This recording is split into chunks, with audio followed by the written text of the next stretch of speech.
The release of 7.5 brought big updates to Dragonlance. Today, we'll be going over all of the major gameplay changes, and giving you a few comps that are powerful in the opening meta.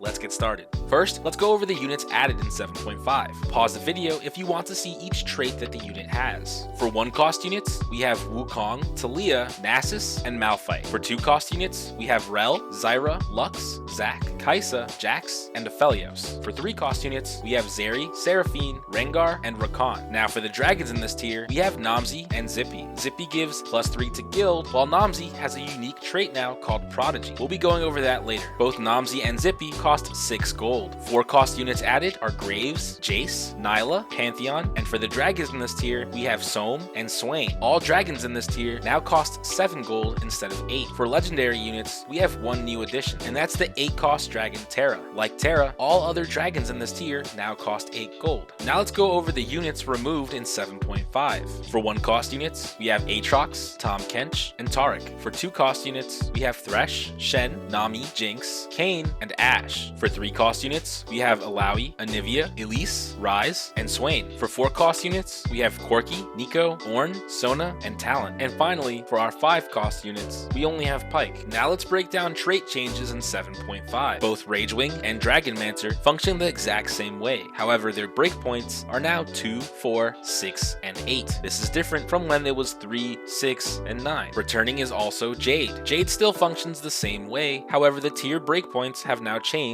to 3, 5, 7, and 9. This is different from the 3, 6, 9, and 12 in set 7. Now Evokers also received a slight change, going from 2, 4, and 6 to now 2, 3, and 4. But there's also more options to reach these breakpoints. Astrals, everyone's favorite trait, has been reworked. Now, after each player combat, you gain an Astral Orb. The combined star level of your Astral Champions increases the quality of the orb. Astral Champions also gain bonus ability power. The tier breakpoints are 3, 5, and 8. Astral Shops are now a thing of the past. One of the new traits added in 7.5 is Dark Flight. Dark Flight units mark a specific hex, similar to the legend trait in set 7. The unit in the Dark Flight hex is sacrificed at the start of combat. This sacrifice grants a copy of a random item it was holding to each Dark Flight champion, and also provides bonus health. Emblems and non-craftable items are corrupted. Instead of being copied, they're turned into Dark Flight essence. The breakpoints are 2, 4, 6, and 8. The next new trait we have is Lagoon. Lagoon units gain bonus ability power and attack speed. A Sea Stone also appears on the board that grants loot as Lagoon units cast abilities over time. The breakpoints are 3, 6, 9, and 12. Now dragons have been somewhat reworked. They still require 2 team slots and still provide +3 to any marked trait. But now they also gain additional bonuses depending on how many dragons are on the board. This functions similarly to Guild, where you gain a unique bonus at every tier. However, the bonus is not tied to a specific unit here, but the number of dragons you have on the board. The tier breakpoints are 1, 2, 3, 4, and 5. Now we have a new exclusive trait called Prodigy. This is given to Namzi and gives a random trait between Cannoneer, Mage, and Evoker +3. Namzi summons the corresponding trainer, either Tristana, Heimerdinger, or Lulu, to aid him in battle. Finally, we have Monolith. This is exclusive to the new dragon Terra. Monoliths create 3 hexes on the battlefield. Units standing in the hex start combat with 15% damage reduction. Now for the removed traits in 7.5, you'll no longer see Legend, Revel, or Trainer. Before we go over the strong comps, let's briefly talk about the one item change. Protector's Vow replaced Frozen Heart. This gives units in an aura around the holder 20% max health shield for 2 seconds, plus 15 armor and MR. If you're serious about improving, then you need to sub to my channel, so you never miss out on meta updates and comp guides. Now let's break down meta comps in 7.5. First, we have the 4 dragons. This comp is the Giga High Roll Insta First Place comp. It requires a ton of gold, so any econ augments is a must here. Terra is the powerful frontline, paired with either Idis or Siphon. Idis is preferred for Shimmer Scale 3 and Guardian 2.